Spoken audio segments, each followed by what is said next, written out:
ঘটনার পর রাতে আগরপাড়া স্টেশন থেকে স্কুটারে করে নিউ টাউনের হোটেলে পোশাক বদলে ট্রেন ধরে বিহারের সিওয়ান। পুলিশের তাড়া খেয়ে বিহার থেকে আসানসোল পালিয়ে এসেও শেষ রক্ষা হলো না। অবশেষে পুলিশের জালে ধরা পড়ল বেলঘরিয়া শুটআউট কাণ্ডের প্রধান অভিযুক্ত ইন্দল যাদব। গত শনিবার রাতে গুলি চলে বেলঘরিয়ায়। পুলিশ সূত্রে খবর, বাড়ির কাছে দলীয় কর্মীদের সঙ্গে চা খাচ্ছিলেন তৃণমূলের শ্রমিক সংগঠন আইএনটিটিউসি নেতা বিকাশ সিং। সেই সময় দুটি মোটরবাইকে চেপে আসে হেলমেট পরা ৩ যুবক। তৃণমূল নেতাকে লক্ষ্য করে 2 থেকে 3 রাউন্ড গুলি চালানো হলে একটি গুলি লাগে বিকাশের পেটে। পানিহাটি থেকে ডাক্তার দেখাতে এসে এই দোকানেই চা খাচ্ছিলেন সন্তু দাস নামে এক যুবক। দুষ্কৃতীদের হামলার মাঝে পড়ে গুলিবিদ্ধ হন তিনিও। এই শুটআউটের পর খুন হয়ে যাওয়ার আশঙ্কা করেন খোদ তৃণমূল কাউন্সিলর। আমি এর আগে অনেক হাইলাইট করেছি, কোনো ব্যাপার কিছু হয়নি, এই জন্য আর আমি মুখ খুলতে চাইছি না। সাহস নিশ্চয়ই পাচ্ছে, আমার ভয় আছে। আমি কাউন্সিলর হতেই পারি, কাউন্সিলর কি মার্ডার হয় না? কাউন্সিলর 8 নম্বর ওয়ার্ডে কাউন্সিলর মার্ডার হয়নি। তদন্তে নেমে পুলিশ জানতে পারে ঘটনার মূল অভিযুক্ত ইন্দল যাদব। এক তরুণীর সঙ্গে সম্পর্ককে কেন্দ্র করে তৃণমূল নেতার সঙ্গে ওই ব্যক্তির টানাপোড়েন চলছিল। কিন্তু ঠিক কি কারণে বেলঘরিয়ায় গুলি চলল? কেন আক্রান্ত হলেন আইএনটিটিউসি নেতা? শুধুই কি ত্রিকোণ প্রেম, নাকি নেপথ্যে অন্য কোনো কারণ?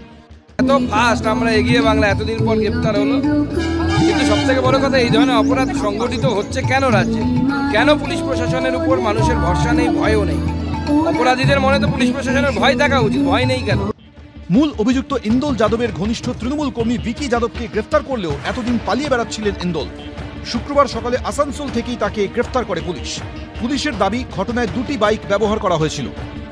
মূল অভিযুক্ত ইন্দল যাদবই শুধু নয়, গুলি চালিয়েছিল ভিকি যাদবও। এক সঙ্গীকে নিয়ে ভিকির বাইকে চড়ে এসে গুলি চালায় ইন্দল।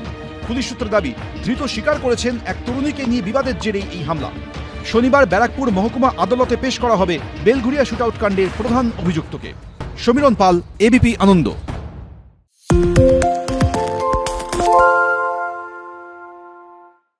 আরে চাটা দে। ভাই আমার একটা চা দেন। কি হলো আমারটা? বাংলা পক্ষপাত চায় না, বাংলা খবর চায়। বাংলা খবর, বাংলার খবর। সত্য অন্তহীন, সত্যের খোঁজও তাই, সত্য সন্ধানে তাই আমরা অক্লান্ত, অকুতভয়। এবিপি আনন্দ নতুন ভাবনার প্রতীক, যা মনে মুক্ত, তথ্যে যুক্ত এবং যাবতীয় সীমানার বাঁধন থেকে মুক্ত। সীমা না শব্দটির মধ্যে লুকিয়ে আছে মানা শব্দটি, যেন চোখ রাঙানি এক অদৃশ্য বেড়াজাল, যা আটকে রাখে আমাদের এক ছোট্ট গণ্ডির মধ্যে। একমাত্র সঠিক খবরই গড়ে তুলবে এক মুক্ত সমাজ।